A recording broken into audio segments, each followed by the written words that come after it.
começando mais um Fica Vai Ter Bolha em parceria aqui com o Fica Cafés Especiais. Hoje a gente convidou para tomar um café com a gente, para conversar, bater um papo, a Luciana Equedo, que é educadora financeira e fala sobre investimentos, né? Dá essa ajuda com dinheiro, que é uma coisa sempre complicada, né? Exatamente, é isso mesmo. Luciana, a gente tem um dado bem interessante, que apenas 3% dos investimentos na Bolsa de Valores são feitos por mulheres, né? Por que esse número é tão baixo ainda? Sim, o que acontece é que historicamente a mulher ela vem aí de uma cultura de não fazer a gestão do próprio dinheiro, mas ao longo da história, né? Então, historicamente a mulher se casou, se dedicou muito à questão da casa, dos filhos, e de alguns anos para cá, eu, por exemplo, a minha mãe sempre foi uma mulher que trabalhou e acumulou as funções.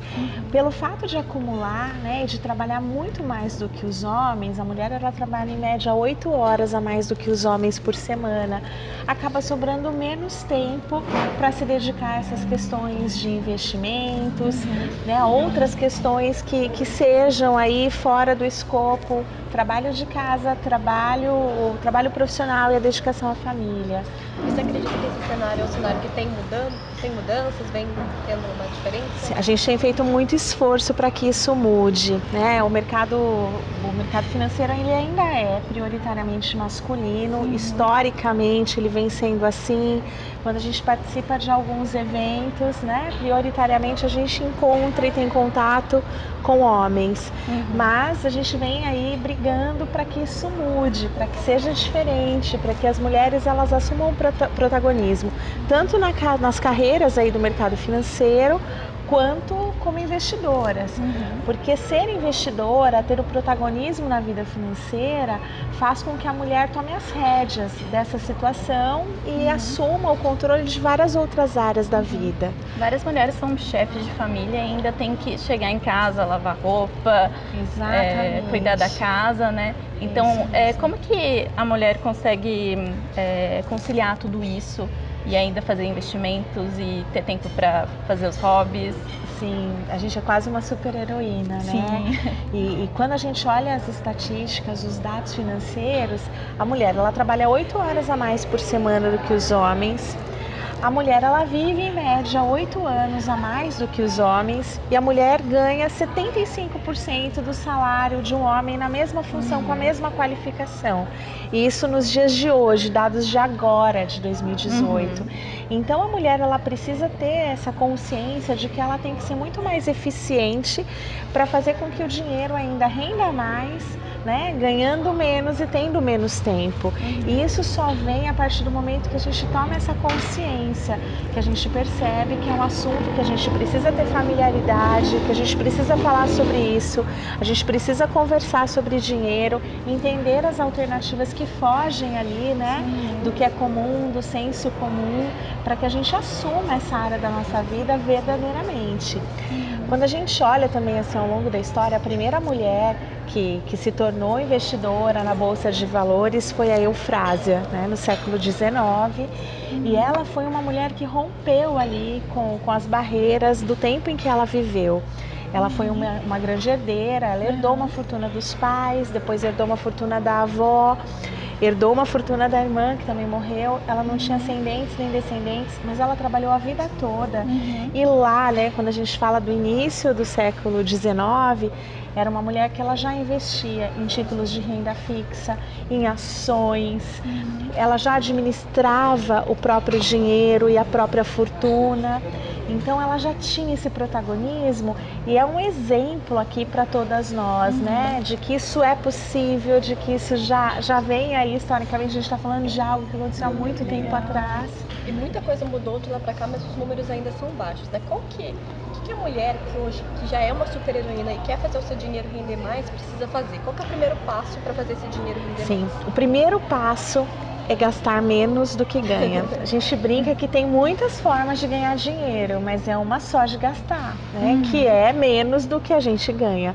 Quando a gente tem esse compromisso, a gente começa a ter essa visão, a gente começa a fazer com que o dinheiro sobre, né?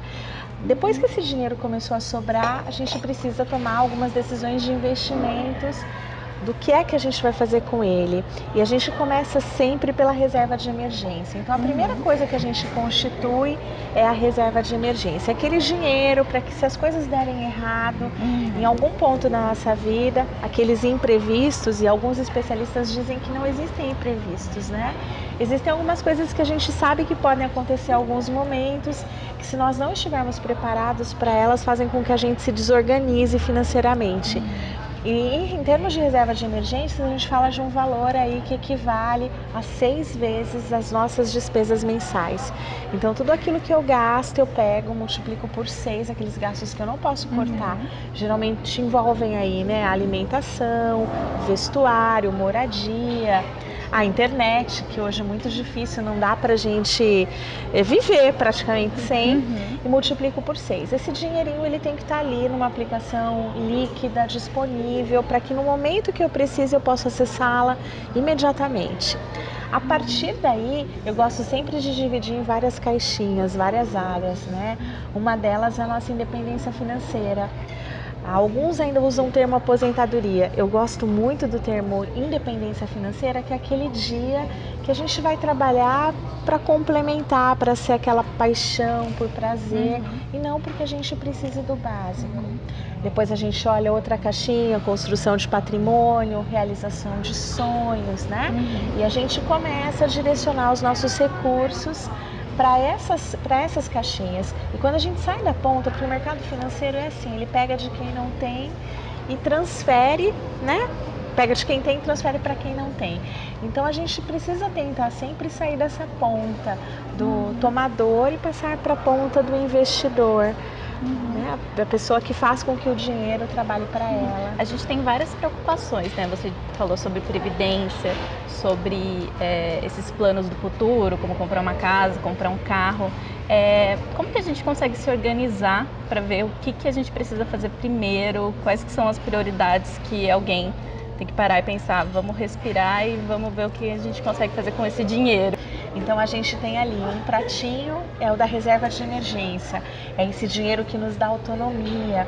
Hoje a mulher ainda, muitas mulheres ainda sofrem com essa questão, né? Tem a violência física, tem a violência financeira, que é aquela dependência que faz patrimonial, que faz com que ela dependa de outra pessoa, seja os pais, seja o marido, e ela não consiga sair de uma situação que não seja boa para ela.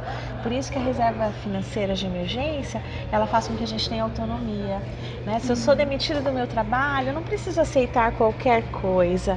Eu posso esperar para que venha algo que me faça bem. Se eu tenho um problema no meu relacionamento amoroso, eu posso, né, decidir terminar, romper e seguir por outro caminho. Então eu sempre considero a primeira caixinha que tem que ser preenchida. Depois as outras... Aquela emergencial mesmo, né? Exatamente. Se acontecer alguma coisa, tem aquele dinheiro guardado. Exatamente. Aquele dinheiro que te traz a primeira independência, né? O primeiro degrau de independência, que é a base. Só para uma dúvida nesse caso mesmo. O que você recomenda, por exemplo, mensalmente no seu salário? Quanto você recomenda que seja salvo para essa reserva de emergência? Quando a gente fala em poupar, em guardar qual percentual, depende muito de cada situação. Eu sempre falo que num planejamento financeiro, né, é muito difícil a gente trabalhar com valores absolutos e fixos. Porém, assim, de 10% a 30% são valores que fazem muito sentido. E quanto mais a gente conseguir, gente, fazer com que sobre, o maior for esse percentual, e quanto mais cedo a gente começar, né? Vocês que são super novinhas, começando agora, vocês vão ter aí um horizonte de tempo muito maior para conseguir se organizar. Então, quanto antes, menos dinheiro, né? Uma pessoa que deixou chegar ali nos 40, 50, 60, ela vai ter que colocar mais dinheiro mensalmente. E colocar aonde? Eu acho que a maioria das pessoas pega e costumeiramente, né, tradicionalmente, coloca esse dinheiro no banco. É o local ideal? Olha, hoje, quando a gente olha, por exemplo, mercados maduros, como os Estados Unidos, né, as pessoas elas não investem no banco. 90% das pessoas já investem nas corretoras, que são empresas especializadas em investimentos. Já tem mudado. E quando a gente compara investimentos tradicionais, eu gosto sempre de comparar, por exemplo, a poupança, que é um dinheiro absolutamente conservador, porque por uma questão cultural a gente já coloca ali na poupança. Quando a gente olha o raio-x do investidor de 2018, quem investiu majoritariamente foi para a poupança. A gente olha assim, vamos comparar, né? Eu invisto na poupança porque eu tenho pouco dinheiro. Vamos comparar com o Tesouro Selic, que é um título do governo, que é super simples. Então, assim, tenho pouco, mas no Tesouro Selic a gente consegue colocar a partir de R$ 100 de investimento. Também é pouco, né? Ah, não, é porque é super seguro. A poupança, ela tem qual a garantia? A garantia do Fundo Garantidor de Crédito.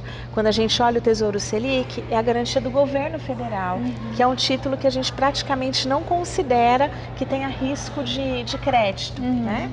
Ah, mas eu preciso de liquidez. Na poupança eu tô ali, eu posso sacar quando eu quiser. No Tesouro Selic também. A gente tem uma liquidez imediata, eu posso acessar esse recurso no momento que eu quiser.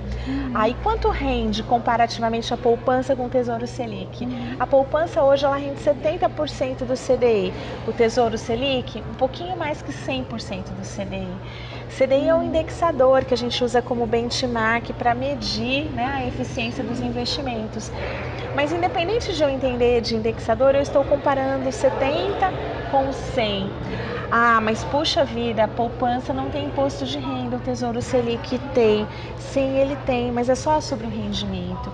Então, o que eu vejo é que falta mesmo essa informação, conhecimento. E quando a gente não tem esse conhecimento, a gente acaba indo por aquilo que parece ser mais fácil. Às vezes a gente se aconselha com as pessoas erradas, a gente às vezes segue, né, aquilo que está ali comumente sendo feito. Então, a gente consegue olhar as coisas de mais longo prazo, a gente consegue olhar aquela viagem, aquele intercâmbio, a aposentadoria.